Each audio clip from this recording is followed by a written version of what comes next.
नमस्कार दोस्तों, EMT classes पर आपका स्वागत है। ये विसर्ग का टेस्ट है एक तरह से, और इसमें थोड़ी हम एडवांस चीज़ें देखेंगे।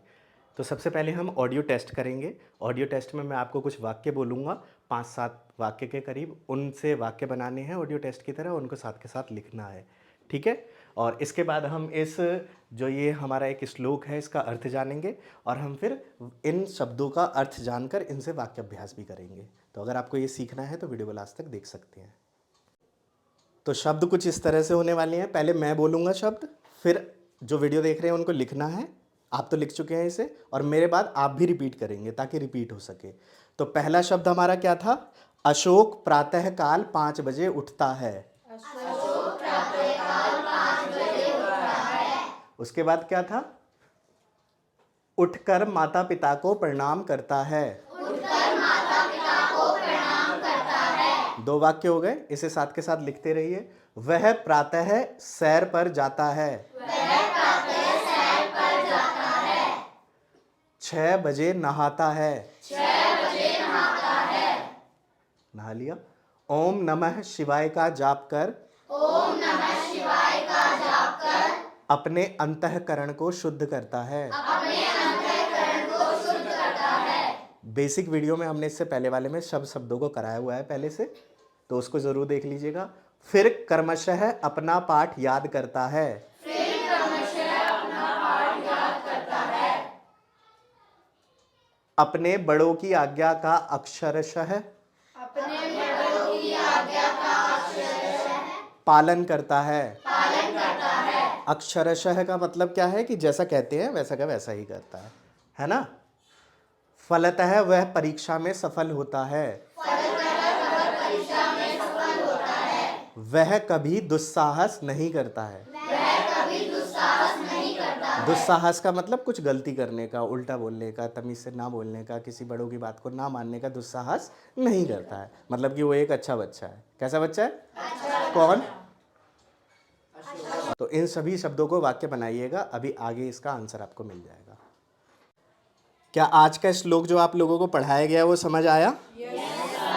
तो विद्यार्थियों के 5 लक्षण जो होते हैं वो भी समझ आ गए होंगे आपको अच्छे से? पक्का? इनका अनुसरण करने की कोशिश करेंगे। अनुसरण मतलब इनको अपनाएंगे अपनी लाइफ में। हम कोशिश कर सकते हैं इसका, है ना? तो आज का टेस्ट कैसा था? पक्का? बस अच्छा? बहुत अच्छा। ये सारे टेस्ट आपको इजी लग रहे हैं, मुश्किल? इजी लग रहे हैं? काली इजी लग रहे हैं सारे टेस्ट? नहीं, एवरेज से थोड़ा ज़्यादा लग रहा है ना? तो अगर आप अभ्यास करेंगे इन चीज़ों का बार बार तो ज़रूर समझ आएंगे ये सब, और ये सब चीज़ें मुश्किल होती ही होती है। तो चलिए अब हम बाकी आगे टेस्ट को बढ़ाते हैं।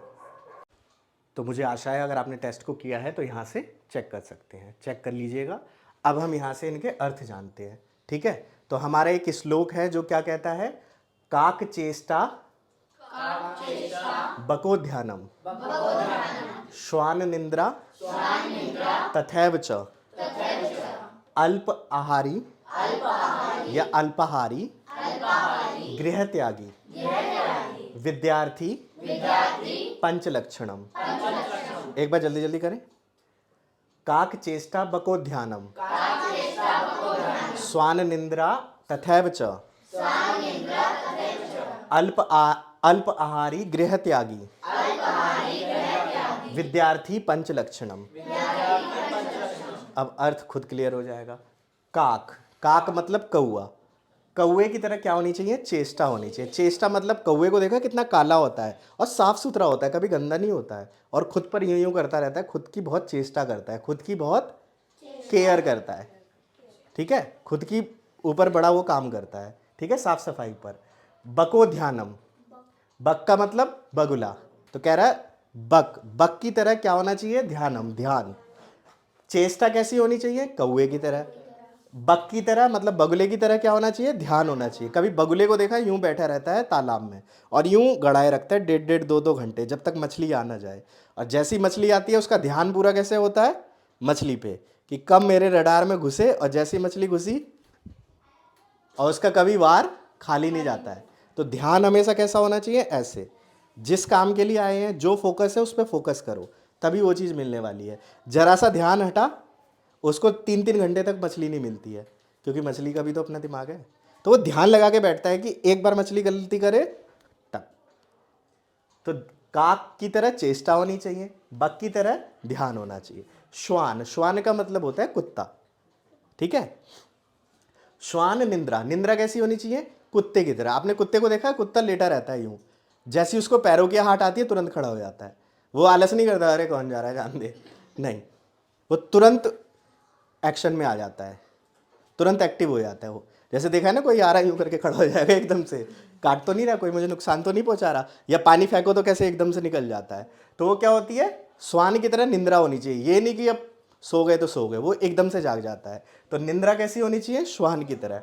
अल्पाहारी, अल्प का मतलब होता है कम, आहारी का मतलब आहार, भोजन। अल्पाहारी होना चाहिए। अल्पाहारी का मतलब भोजन कम करने वाला। अगर बच्चा आदमी पूरा पेट भर के भोजन कर लेगा तो आलस तो आना आना है। तो बच्चे अगर पेट भर के खाना खा लेंगे तो वो सोएंगे पढ़ेंगे? सोएंगे। क्लियर है? तो बच्चा कैसा होना चाहिए? अल्पाहारी। तीसरा है गृह त्यागी। गृह त्यागी का मतलब घर छोड़ने वाला। जो एक स्टूडेंट होता है, जो एक शिष्य होता है, पढ़ने वाला विद्यार्थी होता है, उसमें ये 5 लक्षण होने चाहिए। अब बात समझ में आई? क्या क्या होनी चाहिए? काक चेष्टा, चेष्टा काक की तरह होनी चाहिए। बको ध्यानम, ध्यान बगुले की तरह होना चाहिए। स्वान निंद्रा, कुत्ते की तरह निंद्रा होनी चाहिए जो एकदम से जाग जाए। तथैव च, ये सब होने चाहिए एक बालक के अंदर, विद्यार्थी के अंदर। अल्पाहारी, कम खाने वाला। गृह त्यागी, घर को भी छोड़कर जाने वाला। गृह त्यागी का मतलब जो पढ़ाई लिखाई के लिए अपना घर भी छोड़ दे। ये नहीं कि नहीं मुझे तो मम्मी पापा के पास रहना है, नहीं, पढ़ाई के लिए सब छोड़ना पड़ता है। आप देखते हो ना, दिल्ली जैसे शहर में मुखर्जी नगर हमारे पास में है, कितने लोग अपने घरों को छोड़ के, गांव की ज़मीन को छोड़ के यहाँ पढ़ने आते हैं। तो पढ़ाई के लिए सब कुछ छोड़ना पड़ता है। मैंने भी अपने माँ बाप को छोड़ रखा है, वो गांव में रहते हैं। किस लिए? पढ़ने के लिए, पढ़ाने के लिए, कमाने के लिए, है ना। तो अल्पाहारी, गृह त्यागी, विद्यार्थी पंच लक्षणम। पंच का मतलब 5, ये विद्यार्थी के 5 लक्षण है। एक बार फिर से रिपीट कर लें, कौन कौन से हैं? काक चेष्टा, बको ध्यानम, स्वान निंद्रा, तथैव च, अल्पाहारी, गृह त्यागी, विद्यार्थी पंच लक्षणम। क्या ये क्लियर हो गया? है ना। अब ये मुझे आशा है कि समझ आ गया होगा। बच्चों के अंदर ये 5 गुण तो होने ही चाहिए, जो अपने आप को विद्यार्थी कहता है, जो पढ़ने लिखने की बात करता है। और आजकल के बच्चे अगर इसे डेवलप कर लें तो बहुत आगे बढ़ेंगे, ठीक है। पुराने समय में गुरुजन पहले ये सिखाते थे, फिर पढ़ाते थे। और अगर ये गुण है बच्चे में तो वो अपने आप सफल होगा। किसकी तरह? अशोक की तरह, ठीक है।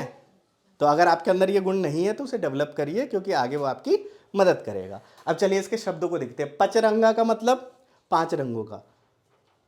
जैसे पचरंगा भी तो लगाते हैं जब सब्जी बनाते हैं, तो 5 अलग अलग तरह के छौंके नहीं लगाते? वाह। तो ये क्या होता है? पचरंगा मतलब 5 रंग के। रंगमंच, रंगमंच ऐसा मंच होता है जिसे हम फिल्में हैं, फिल्में क्या है? रंगमंच है। या जो जहाँ पर आपको स्टोरी होती है, चलती होती है, थिएटर बोलते हैं। थिएटर को क्या बोलते हैं? रंगमंच। या जो रामलीला होती है वो क्या कहलाती है? रंगमंच, जहाँ पे अलग अलग रंग चलते हैं। आजकल यूट्यूब वीडियो है, ये क्या है? रंगमंच है। क्लियर है? रंगमंच। मनोरंजन तो पता ही है, जो हम अपने आराम के लिए, मज़े लेने के लिए देखते हैं, टीवी, रेडियो। लंबाई तो पता ही है, लंबाई। कंठ, ये होता है कंठ, जो ये है कंठ जिससे आवाज़ आती है, गला नहीं, कंठ। स्वतः, खुद से। पुनः, अभी। संभवतः, संभावना है। उसके बाद गृह त्यागी, जो घर छोड़ सके।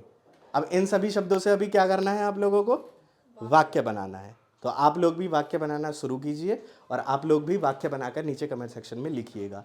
ये हमारा एक ऑडियो टेस्ट था जो अह विसर्ग का हमने बच्चों से लिया था। इसके अलावा भी और बहुत सारी चीज़ें थी। तो अगर आपको ये वीडियो पसंद आ रही है तो चैनल को सब्सक्राइब और वीडियोस को लाइक अवश्य कीजिए। और जैसा जैसा पहले की सीरीज़ बनी हुई है 4+ सीरीज़, उनको भी ज़रूर देखिएगा।